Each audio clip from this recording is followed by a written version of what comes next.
Good morning and welcome to another segment of LCTV News. I'm Dani Vittori, and this week was full of forums and interviews, in addition to the many activities happening around the city. On the Lynn Lowdown, we sat down with Lauren Drago and Michael Fans to discuss Lynnside Out, an event hosted by City Hall to show the community the inner workings of City Hall and other organizations. Here is the news for Friday, August 19th, 2022.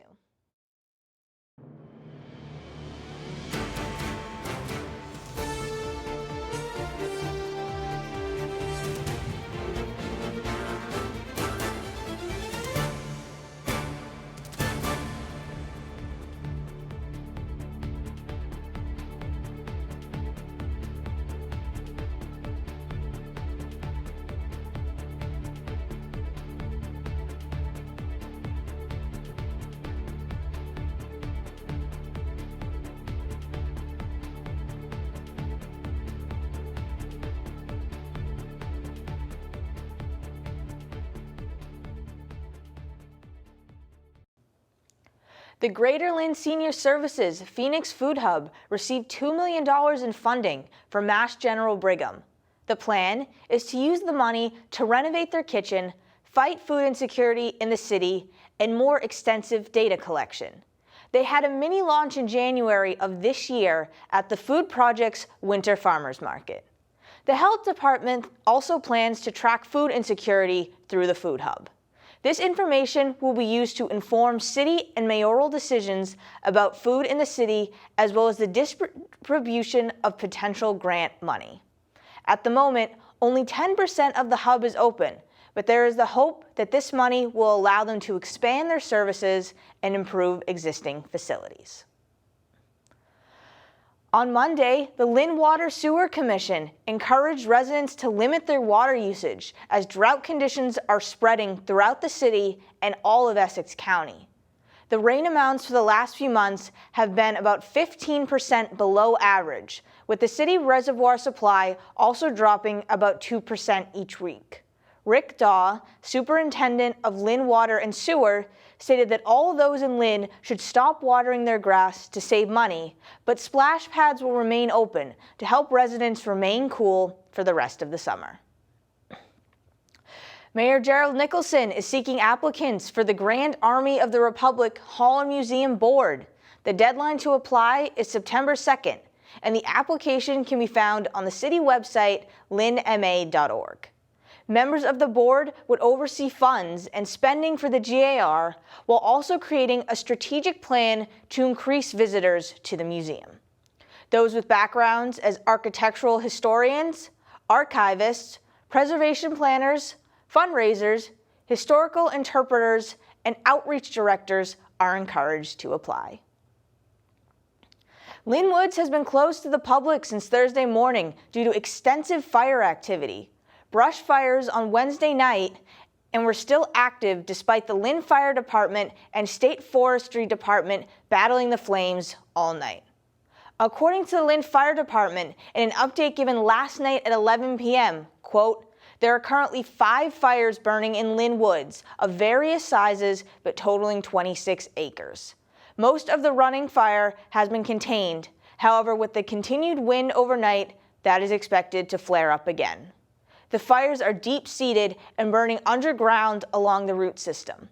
This is weakening trees, and state forestry reports that some smaller ones have fallen. Crews will continue operations early tomorrow morning along with state forestry units. Until we see some significant rain, this will most likely be a long-duration event. There is currently no time frame that the reservation will be open to the public again," end quote. Thursday, August 11th, the galleries at Lynn Arts hosted a free painting session at Red Rock Park. Residents were invited to come down, paint, and express themselves through art. Here is more.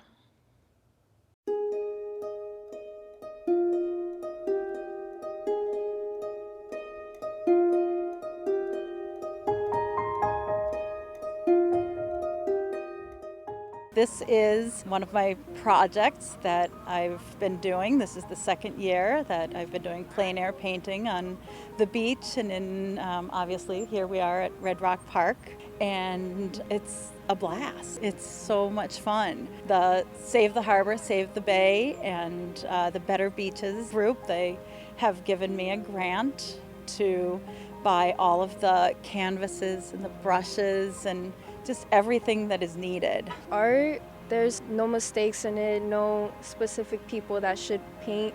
I think everyone is allowed to paint and paint in their own way. Like, I've met some people here that are like, I don't know if I should paint, I don't know how to paint, I'm not an artist. And I'm like, you don't have to be an artist to paint. Like, anybody could put something in a canvas and make it something that looks great to them. It doesn't have to be great to everyone. You know, I think that's what art is. There's no limit.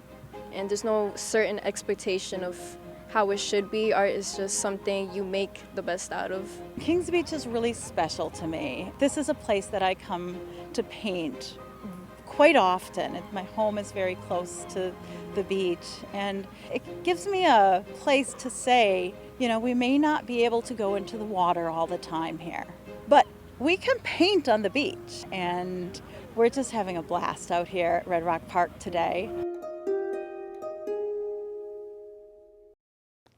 Mass General Brigham, in partnership with North Shore Medical Center and North Shore Physicians Group, launched community care vans to help those hit hardest by COVID-19. They were offering free COVID-19 vaccines to those in the community. Here is more from the event.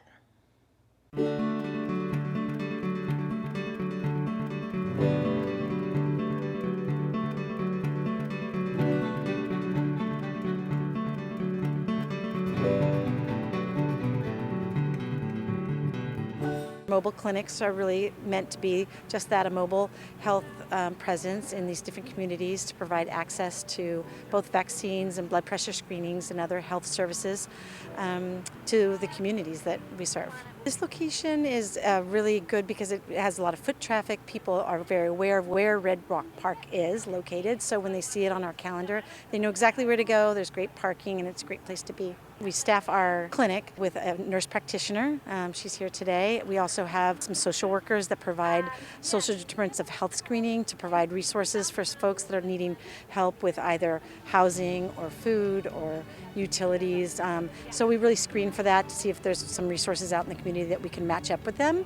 I'm the operations manager, so I really help just to make sure everything's going smoothly and that all of our patients are taken care of. This mobile clinic is really important because oftentimes folks don't know where to go to get either their vaccine or other health services like blood pressure screenings.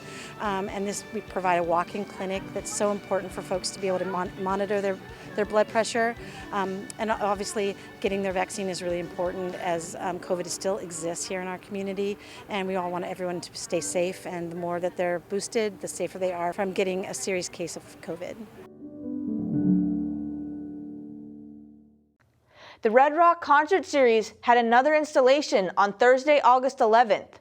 White Lightning performed, giving spectators a fun night at Red Rock Park, surrounded by the ocean and setting sun. Take a listen.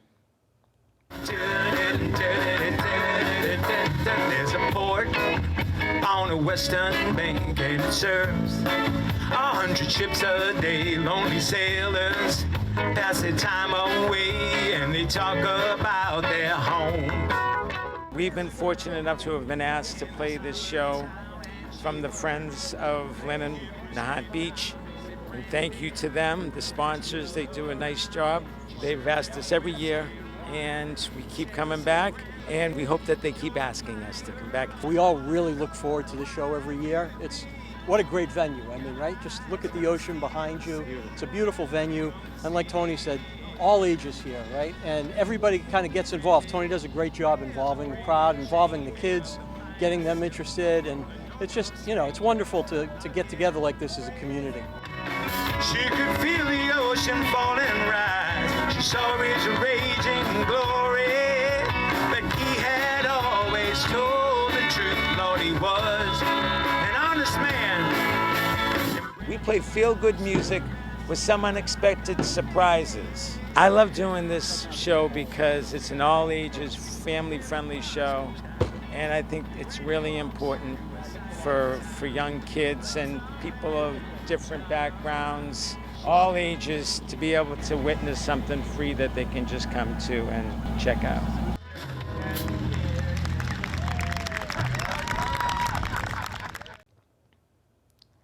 The Food Project Farm Fest took place August 12th. Those in attendance could get free fresh produce, flowers, and enjoy a magic show. They could also learn more about the food project and sign up if they were interested. Here is more.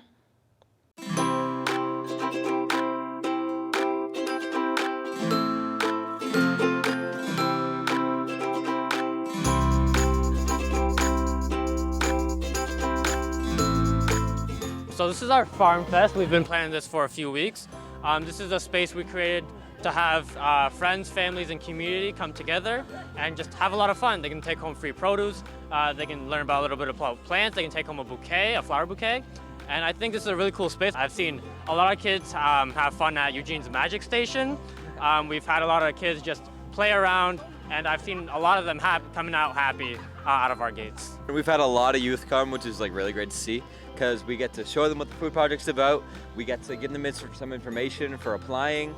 And like Andy said, it's kind of for family fun. Get to everybody knowing, talking about the food project and get them to know what it is. I think the flower bouquet station is the best station here, but I think my personal favorite was the plant ID station, because us workers as well get to compete there and test our own farmer knowledge and get to compete between ourselves. I lost my competition, but that's besides the point. I think it's a good community builder, and community builders, especially run by like organizations, I think it really builds connections between people. And I think what better thing to connect about than like fresh produce that's like bettering the community and like everybody getting better about it.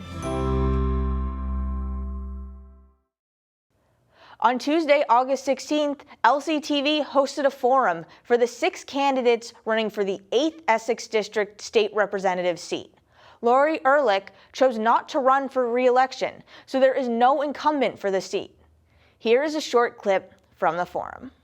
The candidates running for state representative of the 8th Essex District are Jenny Armini, Diane Bayless,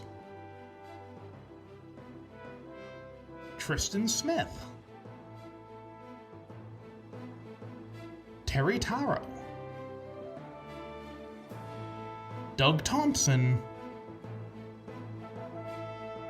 and Paulie Titcomb. To watch the full event, check out our website, lyntv.org. Now for the sports update.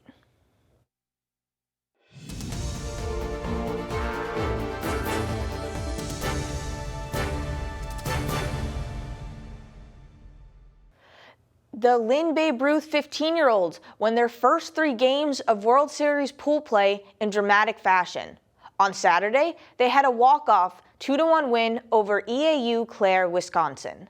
Josh Dani was lights out for Lynn, throwing 6 2/3 innings, only allowing 1 run compared to 8 strikeouts. It was a pitcher's duel, as Wisconsin's Warren Bowe also had an impressive game, going 6 innings with 7 strikeouts and 2 runs scored. Lynn scored first in the bottom of the 4th, but Wisconsin tied it in the top of the 6th. Shea Newhall led off the 7th with a single and was able to advance to second. A throwing error by Wisconsin on a ground ball allowed him to score for a final score of 2-1.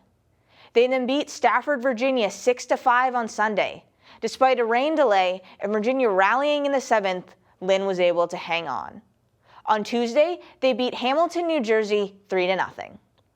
With this win, they secured a spot in the World Series bracket, where the top 3 teams for each division battle for the World Championship. They then lost 8-2 against Torrance, California, and 10-0 against Rapid City, eliminating them from the championship. They finished 15-2 in the All-Star run and 3-2 in the World Series. Congratulations to the players, coaches, and families on a great season. The Red Sox have struggled to find a rhythm, alternating between winning and losing. They went 2-1 against the Yankees over the weekend, including an impressive 3-0 victory on Sunday. The Sox won their first 2 games against the Pirates, 5-3 and 8-3, before losing the series finale 8-2. They are now entering into a division-heavy part of their schedule.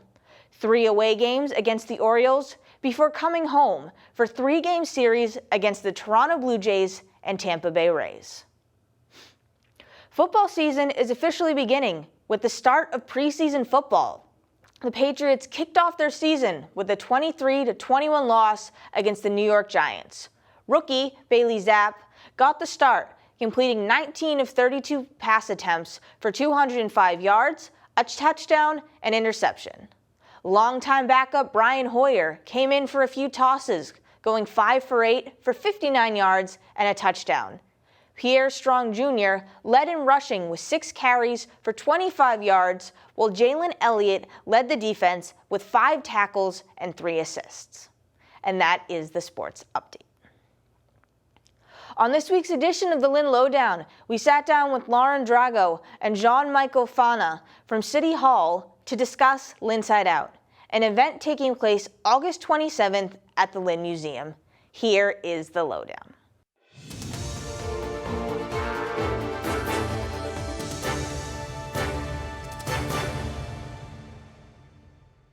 Good morning and welcome to another edition of the Lynn Lowdown. I'm Dani Vittori, and today we have 2 members of City Hall, Lauren Drago and Jean-Michael Fana? Fana.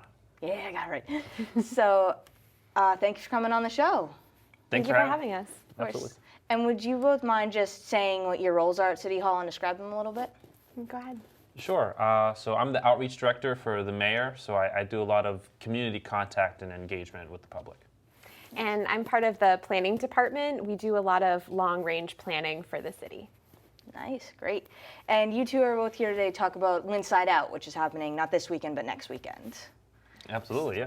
Very excited. So what kind of event is it? Sounds really cool. Well, I think it started with you, so maybe you want to... Sure. So Lynnside Out is going to be a sort of a street festival about community engagement for Lynners. So we're going to have food, music, activities for kids, and then we'll also have representatives from all sorts of departments in City Hall there to connect with constituents, to share resources, and answer questions from the Lynners that participate. Yeah, Lynnside Out is really about turning City Hall inside out, taking the departments, bringing them outside to the people, showing people all the services and access that actually exists already for people to take advantage of, and while we're at it, have free food and a good time. So. Of course, that sounds like a great time. And why do you think it's important to do this now? I think now is a really interesting time in the city. We're just coming, knock on wood, we're coming out of a really trying few years for a lot of people, and we're kind of getting back out. We're kind of getting back together. We've done a lot of that this year, and I think this is a great time to kind of let's reconvene as a community and as a group of people, as a team, living in the same area, and kind of have this space where we can say hello to each other again. And then while we're at it, also kind of get access to the services that a lot of people need, especially during these times, to get through the day. Awesome. Great. And so do you think that you wish for this to become like a recurring event, one-time thing? Have you thought that far into the future? We'd love to. This is really our pilot year to see how it goes. So we hope that a lot of people show up. We hope we have terrific weather. But yeah, we'll see in the future if it feels like it meets a need, if people like it, if it seems like it's successful. We're happy to look to see if we can do it again in the future. Great, awesome. And what specific food or what specific bands will you have at this event? Yeah, we're going to have quite the smattering of offerings. So we have empanadas from D Empanadas. We're going to have pizza from Shoreline Pizza. We worked with the youth at Raw to actually put together some of the art for our posters, and they were adamant that we needed pizza. So that was an addition inspired by them. We're also going to be having food from the Golden Monkey. And then we're actually, thanks to the Food Security Task Force of the city, we'll be giving away 400 pounds of free produce for Lynners who come by and want to pick some up for their groceries for the week. And in addition to that, there will be ice cream, and the YMCA is providing water as well. Awesome. and it'll be cold water. I know it's hot days recently here in August, but yeah, we're having a lot of this stuff is all being provided by local business owners in groups, and luckily, as we've been saying, but it's all free for the community, so you can come down, get a plate, get some groceries if you want some groceries, and then register to vote while you're at it. So kind of a lot there, a lot to offer for everybody. And I probably should ask this first, but where is it happening and when?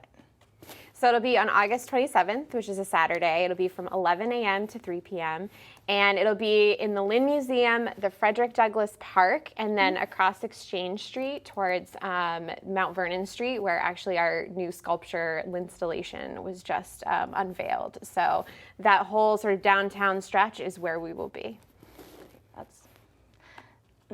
That's awesome. That sounds like a really fun event to participate in, do things in. And you mentioned too Vision Lynn, I think it was, if you wanted to talk about that. Yeah, so one of you asked earlier about why this is a good time for this, and part of it is because we're in the middle of a comprehensive planning process in the city, and so that'll be a really helpful long-term sort of strategic plan for the City of Lynn.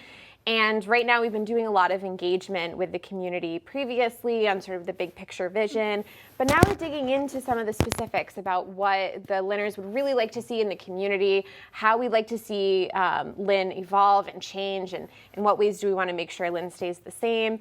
And so we'll be at this event doing some activities with folks, trying to get input. We're also working with our friends at RAW to do a creative aspect of that engagement, so that'll be fun.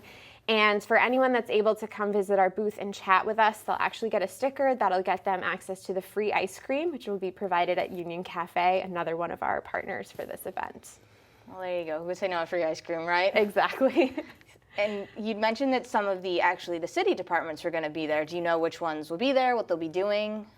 Absolutely. We're going to have a number of city departments there. So planning will be there, of course, doing the Vision Lynn process, where I encourage everyone to participate in that process. It's so critical to get everyone's input. We're also going to have the clerk's office down there. So if you haven't registered to vote, you can register to vote. Very important elections this year, so very important to make sure your voice gets heard. We're also going to have who else are we Personnel will be there. Personnel will be there. City Hall, we're hiring often. So if you want to be part of the process, it's a good time to get connected with them. The Lynn Public Libraries will also be signing folks up for library cards if folks need to get their library cards renewed or need a new one.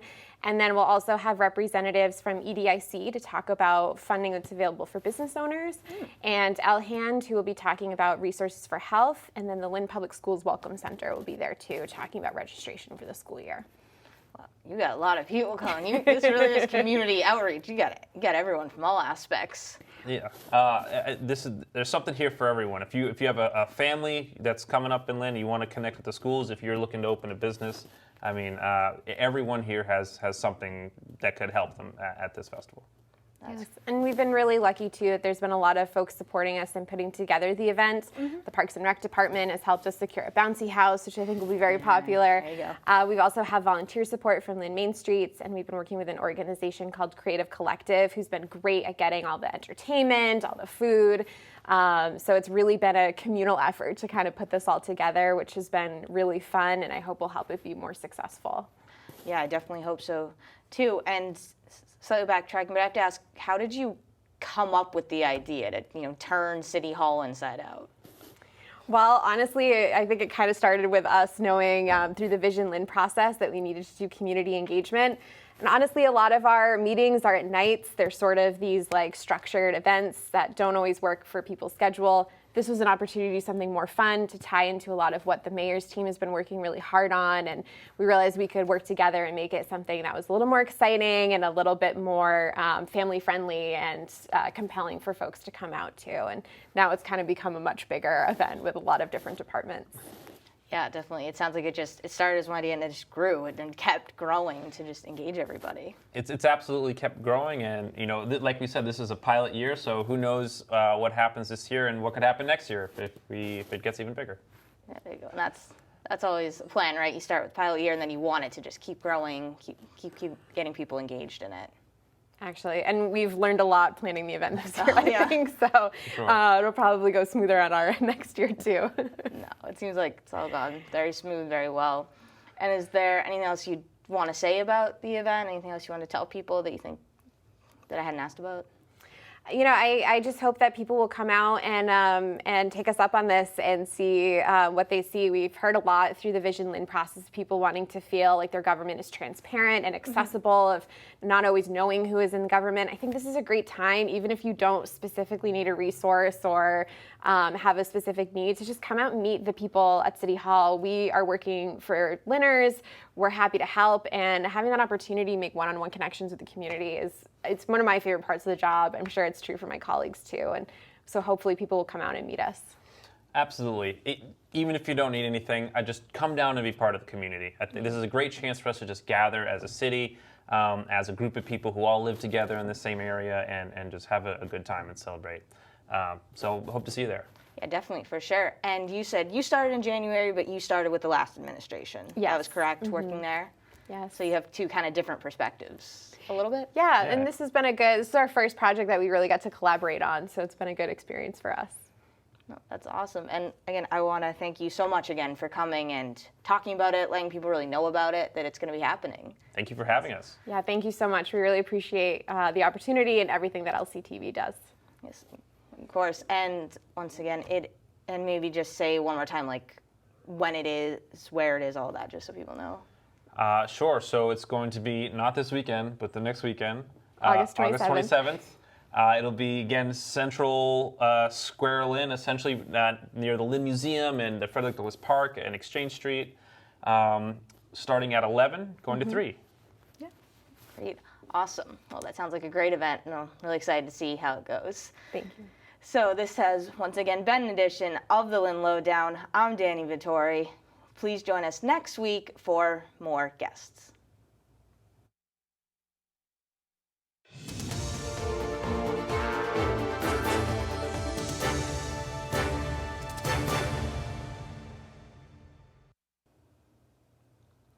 Now for the community calendar.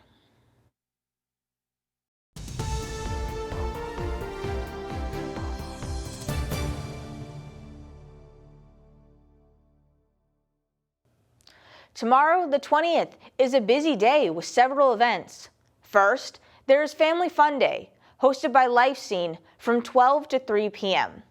Located at the Lynn Commons Gazebo, head down for a day of entertainment and education. In addition to activities for children of all ages, there will be agencies and organizations who provide many services for the City of Lynn. At Red Rock Park, from 1 to 7 p.m. is the Diversity Matters Festival, hosted by North Shore Juneteenth Association, in collaboration with several other organizations. Local vendors and organizations will have tables set up all around the park for attendees to buy goods and learn more about what the various businesses in Lynn have to offer. Saturday the 27th, there will be a back-to-school giveaway at Centerboard 16 City Hall Square. There will be backpacks and school supply kits for students entering into a new school year. Running from 10 a.m. to 2 p.m., head down to get your kit.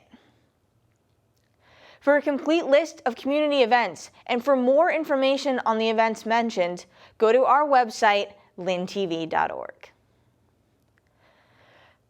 That brings us to the end of this week's news. To stay up to date on all the latest happenings in Lynn, head to our website, lyntv.org, and subscribe to our YouTube page, Lynn Community Television.